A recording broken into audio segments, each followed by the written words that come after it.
ओम शांति। मीठे बच्चे, हुण तक जो कुछ भी पढ़िया है ਉਹਨੂੰ ਭੁੱਲ ਇੱਕ ਬਾਪ ਨੂੰ याद करो।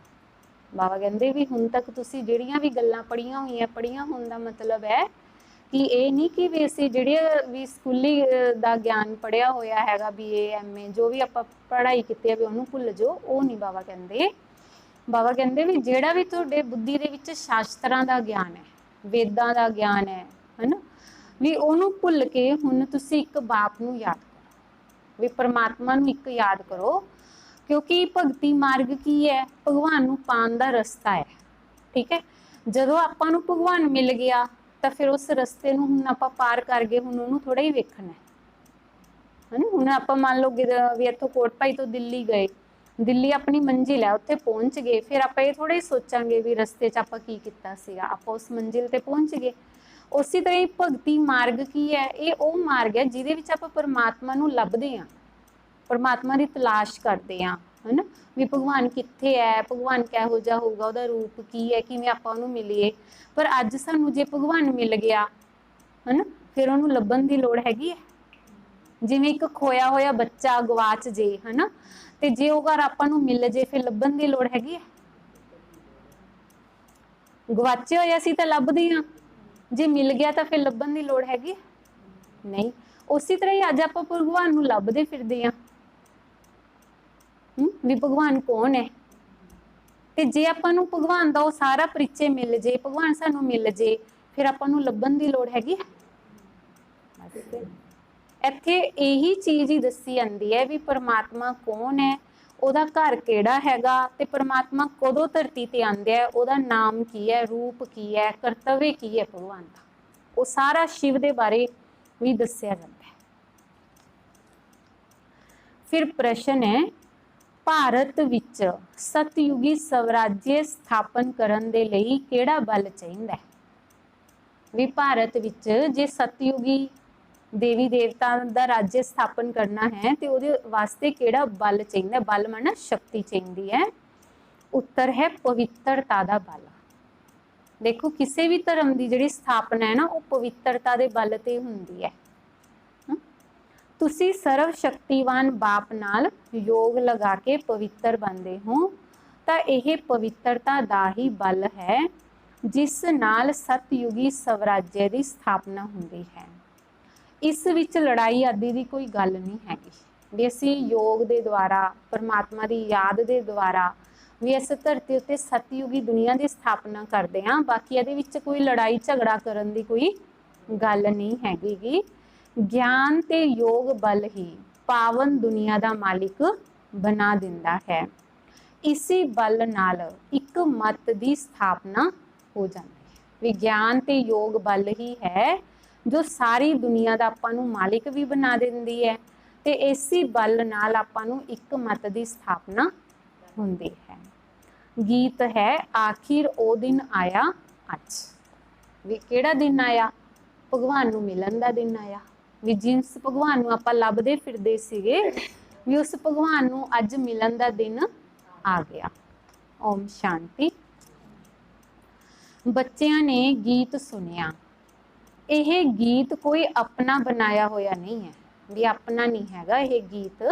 जिवें और वेदा शास्त्रां दा सार समझाया जाता है, उसी तरह ही यह गीत भी बनाए है ते इन्हां दा भी सार समझाया जाता है। बच्चे लिखते ने कि बच्चे जानते ने कि खवैया ते बागवान ते सदगति दाता एक ही बाप है। इस दुनिया की सदगति करन वाला है, सब दी नैया पार लगान वाला, हाँ, ते कंडियां नूं फुल बनाने वाला बागवान। कंडे मतलब भी जे आपां ही अज कंडे बन गए, भी अपने अंदर बुराइयां आ गईयां तो आपां कंडे बन गए ना, दुख देने वाले, है ना। तो भगवान आपां नूं आके बागवान माना फुल बनांदा है। देखो फुल की दिंदा, खुशबू दिंदा, कंडे की करदे है, दर्द दिंदे है। इसी तरह अज लोग की करदे, एक दूजे नूं दर्द ही दिंदे है ना, सुख तो नहीं दिंदे गे। भगती करते हैं जीवन मुक्ति के लिए, परंतु जीवन मुक्ति ते सदगति दाता एक भगवान है। उसका अर्थ भी बच्चे ही समझ सकते हैं, मनुष्य नहीं समझते। सदगति अर्थात दुख तो छुड़ा के शांति की प्राप्ति कराते हैं। भारत वासी बच्चे जानते ने कि इत्थे पवित्रता सुख शांति सी, जदों कि इन्ना लक्ष्मी नारायण दा राज्य सी। राधे कृष्ण दा राज्य नहीं कह सकते। वास्तव विच मातावां दी हम जिनस राधे है। भी थोड़ी हम जिनस दा कौन है? राधे है। उन्होंने जास्ती प्यार करना चाहिए है, पर फिर भी कृष्ण नूं बहुत प्यार करते हैं। भी देखो हुण कृष्ण जन्माष्टमी आती है, मातावां कितना खुश हुंदी हैं, झुला झुला के आती हैं। राधा जन्माष्टमी क्यों नहीं मनाते गे? है ना, कृष्ण दी मनाते हैं। तो उसी तरह बाबा कहते कि वास्तव विच बाबा कहते कि कृष्ण नूं तां झुले विच भी झुलांदे है। कृष्ण जन्माष्टमी मनाते हैं, राधे की जयंती क्यों नहीं मनाते? भी राधा जयंती भी राधा दे जन्माष्टमी क्यों नहीं मनाते गे? वास्तव विच मनाना तो दोनों का ही चाहिए। समझ तो कुछ है नहीं, भी ना समझ होने करके भी कृष्ण दी मनाते हैं, है ना। जिवें कहंदे ना भी घर दे विच मुंडा पैदा हुंदा है तां मुंडे दे जन्मदिन मनाणगे, कुड़ियां दा नहीं मनाते गे। अजकल तो चलो फिर भी कुड़ियां पूरे अधिकार रखदियां भी साडा क्यों नहीं, है ना। उसी तरह ही बाबा कहंदे उन्हां दी जीवन कहानी नूं कोई जानदे ही नहीं। बाप आके अपनी ते सारियां दी जीवन कहानी सुनाते हैं। मनुष्य कहते भी है कि शिव परमात्मा ही नवे, परंतु उन्हां दी जीवन कहानी नूं नहीं जानते। मनुष्य की जीवन कहानी नूं हिस्टरी जोग्राफी कहा जाता है। भी मनुष्य की जिहड़ी जीवन कहानी आपां ही कहने भी असीं हिस्टरी पढ़ते हैं, जोग्राफी, है ना, भी हिस्टरी जोग्राफी कहा जाता है। दुनिया की हिस्टरी जोग्राफी गाई जाती है ना कि इन्ने इलाके विच उहदा राज्य सी, किन्नी जमीन उत्ते राज्य करदे सी, किवें राज्य किता, फिर कित्थे गए, ये गल्लां कोई जानदे ही नहीं। तो बाबा कहंदे तुसी बच्चियां नूं तां अच्छी रीति समझाया जाता है, रचिता ते रचना की नॉलेज बच्चियां नूं समझाते हैं। तो हानू बाबा कहंदे बच्चियां नूं मालूम हो गया है कि हुण कलयुग दा अंत है। भी हुण आपां बाबा दे बच्चियां नूं ते इस गल दा पता लग गया कि हुण कलयुग की है, इहदा अंत है ते सतयुग दा आदि है, माना सतयुग दी शुरुआत है। संगम ते ही परम पिता परमात्मा आके मनुष्य नूं पति तो पावन देवता बनाते हैं, उत्तम पुरुष अथवा पुरुषोत्तम बनाते हैं। क्योंकि इस समय दे मनुष्य उत्तम नहीं है। भी इस टाइम के जोड़े मनुष्य है उत्तम है ना, भी उच्ची ऊंच नहीं है। बाबा कहते कनिष्ठ बन गया। कनिष्ठ माना नीच। भी सोच देखो अज हर इंसान की की हो गई है, भी वो घटिया बन गई है ना। भी उत्तम का मतलब हैगा भी देवी देवत्या वर्गी सोच, भी सदा दूजिया नूं देण वाले। ते अज दी सोच की होगी? देना नहीं, इधर आ, है ना। तो उन्होंने कहते कनिष्ठ ते देण वाले नूं कहते उत्तम। बाबा कहते कि उत्तम मध्यम ते कनिष्ठ सतो रजो तमो हुंदे हैं। जो अच्छी रीति ज्ञान सुननगे उन्हां नूं सतो गुणी कवांगे, जिहड़ा थोड़ा ज्ञान सुननगे उन्हां नूं रजो गुणी, ते जिहड़े सुनदे ही नहीं उन्हां नूं तमो गुणी कवांगे। तो पढ़ाई विच भी इसी तरह हुंदा है। तो बाबा कहंदे तुसी बच्चियां नूं तां सतो प्रधान पढ़ाई पढ़नी चाहिए है। सतो प्रधान पढ़ाई मना बाबा कहंदे भी जो भगवान पढ़ांदा है भी उहनूं जीवन च धारण करना चाहिए है। ऐसे लिए सतो प्रधान लक्ष्मी नारायण बनन दा तुहानूं ज्ञान दिता जाता है।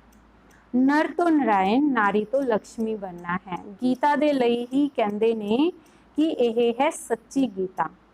तुसी लिख भी सकते हो कि यह है सच्ची गीता पाठशाला, अर्थात सत्य नारायण बनन दी कथा, अथवा सच्ची अमर कथा, सच्ची तीजरी दी कथा। चित्तर तो सारे तुहाडे कोल है, इस विच सारा ज्ञान है। भी ये जिहड़े चित्र लगाए गए हैं ना ये वाले, ਇਹਦੇ ਵਿੱਚ ਬਹੁਤ ਗਿਆਨ ਹੈ। ਦੇਖੋ ਜਦੋਂ ਤੱਕ ਨਹੀਂ ਸਮਝਾਉਂਦੇ ਨਾ ਉਦੋਂ ਤੱਕ ਇਹ ਸਮਝ ਨਹੀਂ ਆਉਂਦੇਗੇ। ਭਾਵੇਂ ਇਹਨਾਂ ਨੂੰ ਵੇਖੀ ਜਾਓ ਐਂ ਸੋਚੀ ਜਾਓਗੇ ਕੀ ਦਿਖਾਇਆ ਹੈ, ਇਹ ਕੀ ਹੈ ਹਨਾ। ਤਾਂ ਬਾਬਾ ਕਹਿੰਦੇ ਵੀ ਇਹਨਾਂ ਵਿੱਚ ਕੀ ਹੈ, ਸੱਚਾ ਗਿਆਨ ਹੈ।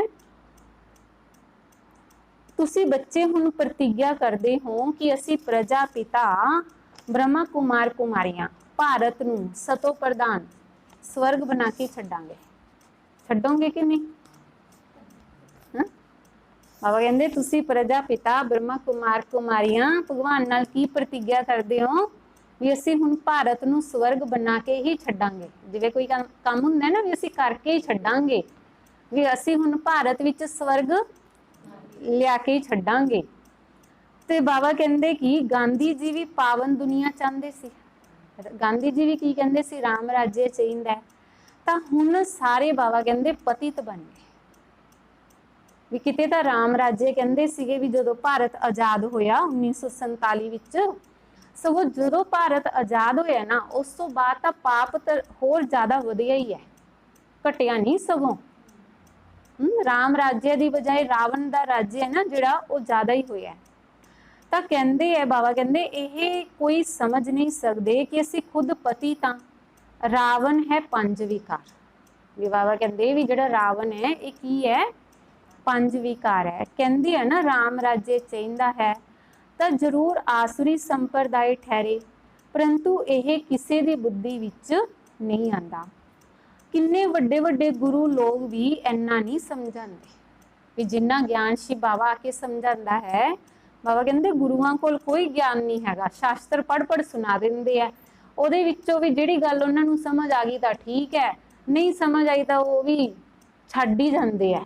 जे किसी बंदे ने पुछ लिया तो ना पता होया फिर बेइज्जती हो जू, इस करके बोलते ही नहीं, घपला कर जाते अद्धियां गल्लां दा। तां ओह जदों घपला कर जांदे है फिर वो गल कोई समझ नहीं आउंदी गी। तां बाबा कहंदे कि तुसी बच्चे तां इतलाह करदे हो कि असी श्री मत के द्वारा ब्रह्मा द्वारा 5000 वर्ष पहले मुआफिक दैवी राज्य स्थापन करांगे। तो यह है पुरुषोत्तम संगम युग, जदों कि कनिष्ठ पुरुष तो सतो प्रधान पुरुषोत्तम बनते हो। मर्यादा पुरुषोत्तम आदि सनातन देवी देवता धर्म ही है। हुण एक ही देवी देवता धर्म की स्थापना हुंदी है तो दूजे धर्म होणगे ही नहीं। माना सतयुग ते त्रेता दे विच एक ही धर्म चलूगा, आदि सनातन देवी देवता धर्म। दूजा कोई धर्म सिख मुसलमान ईसाई ये कुछ भी होणगे ही नहीं। बाबा कहते तुसी बच्चे सिद्ध करके समझाते हो कि सतयुग विच एक धर्म एक ही राज्य सीगा। भल त्रेता विच सूर्यवंशी तो बदल के चंद्रवंशी हो जाने आ, परंतु होगी तो फिर भी बाबा कहते एको ही भाषा। हुण तां भारत विच अनेक भाषावां ने, हुण तां देखो जिन्ने प्रांत उन्नियां भाषावां। पर सतयुग त्रेता दे विच बाबा कहंदे दो युग इक्को ही भाषा चलूगी, हिंदी। ताइयों अज भी देखो साडी राष्ट्रीय जिहड़ी भाषा हैगी है भी वो हिंदी मन्नी जांदी है ना। तां बाबा कहंदे कि बच्चे जानते हैं कि साडे राज्य विच इक्को ही भाषा होएगी। अजकल तो बहुत कुछ देखण विच आंदा है, सुनन च देखण च अनेक भाषावां आंदियां हैगियां। जिवें बाबा कहंदे मुसाफरी दे नज़दीक आंदे जांदे हाँ तो आपदा देश देख के खुश हो जाने आ कि हुण आपदे घर गए कि गए, बस हुण जाके मिलांगे। ते तुहानू भी आपदी राजधानी का साक्षात्कार होना चाहिए, आपदे पुरुषार्थ का भी साक्षात्कार होएगा। भी राजधानी का भी होगा भी सतयुग नज़दीक आ गया। तो बाबा कहते कि आपदे पुरुषार्थ का भी होगा भी असी कितना पुरुषार्थ किया है, वह भी होगा। देखांगे कि बाबा सानू कितना कहते सी कि पुरुषार्थ करो, नहीं तो फिर हाय हाय करनी पऊगी। भी बाबा तो आपां नू कहंदे भी पुरुषार्थ करो है ना, मैनू याद करो, पढ़ाई चंगी तरह पढ़ो। पर बाबा कहते अगर नहीं करोगे तो फिर की करनी पऊगी, हाय हाय करनी पऊगी। भी जिवें बच्चे का रिजल्ट आ जाए हैं तो फेल हो जाए, घट नंबर आवे पास मार्क तो की करदा वो, हाय हाय करदा, हाय आ की हो गया, मेरे घट क्यों आए है ना। हाँ, तो पद भी फिर घट हो जाएगा, पदवी भी फिर ओदी की होगी, घट ही होगी ना। सतयुग दे विच योग दी यात्रा सारियां नूं दसदे रहो, समझाना बहुत सहज है। बाबा कहंदे ਜਿਹੜੇ देरी नाल आंदे ने उन्हां नूं दिन प्रतिदिन सहज ज्ञान मिलदा है, ਜਿਹੜੇ हुण तुसीं जमा देरी नाल आए हो है उन्हां नूं होर ज्ञान सहज हो गया। एक हफ्ता समझण नाल ही सहज समझ जावांगे। चित्र इहो ਜਿਹੇ बने हुए है जिन्हां विच एक्यूरेट समझा नहीं है। हाँ, अच्छा, मिठे मिठे सिक्की लदे बच्चों प्रति माता पिता बाप दादा का याद प्यार ते गुड मॉर्निंग। रूहानी बाप दी रूहानी बच्चों नूं नमस्ते। रूहानी बच्चों दी रूहानी बाप दादा जी नूं याद प्यार गुड मॉर्निंग ते नमस्ते। शुक्रिया बाबा, शुक्रिया। धारणा दे लई मुख्य सार है, पहला है संगम युग ते श्रेष्ठ कर्म करके पुरुषोत्तम बनना। संगम युग ते बाबा कहते श्रेष्ठ कर्म माना चंगे कर्म करके पुरुषोत्तम बनना है। इहो जिहा कोई भी काम नहीं करना जो कनिष्ठ बन जाए, भी जो नीच बनना पवे। बाबा कहते इहो जिहा कोई भी काम नहीं करना गा। दूसरा है गुप्त रूप विच भारत का मददगार बन भारत नूं स्वर्ग बनाने की सेवा करनी है। अपने ही तन मन धन नाल भारत नूं स्वर्ग बनाना है। याद ते पवित्रता का बल जमा करना है। वरदान है अपने असली संस्कारां नूं इमर्ज कर सदा हर्षित रहने वाले ज्ञान स्वरूप भव। अपने असली संस्कारां नूं इमर्ज कर सदा हर्षित रहने वाले ज्ञान स्वरूप भव। जिहड़े बच्चे ज्ञान का सिमरन करके उहदा स्वरूप बन जाते हैं, वो सदा खुश रहते हैं। सदा खुश रहना ये ब्राह्मण जीवन का असली संस्कार है। ये आपां ब्राह्मण जीवन का असली संस्कार की है। बाबा कहते खुश रहना। दिव्य गुण आपदी चीज़ है ते अवगुण माया की चीज़ है, जिहड़ा कि संग दोष नाल आ गए है। ये अवगुण माना गुस्सा करना है ना, अहंकार दिखाना, ये अवगुण है। बाबा कहते माया की चीज़ है, जिहड़े कि सानू दूजे का संग लग के साडे अंदर आ गए ने। हुण उसनूं पिठ कर दो, हुण की करो, उहनूं आपदी पिठ दिखाओ। तो आपदे आलमाइटी अथॉरिटी की पोजीशन विच रहो तो सदा हर्षित रहोगे। कोई भी आसुरी ते व्यर्थ संस्कार सामने आने की हिम्मत भी नहीं रख सकते। स्लोगन है संपूर्णता का लक्ष्य सामने रखो तो संकल्प विच भी कोई आकर्षण आकर्षित नहीं कर सकते। बाबा कहते संपूर्णता का लक्ष्य सामने रखो, भी असीं संपूर्ण बनना हुण। तो संकल्प विच भी कोई आकर्षण आकर्षित नहीं कर सकती, भी कोई भी चीज़ सानू भी वह आपदी तरफ आकर्षित नहीं कर सकती। अच्छा, ओम शांति।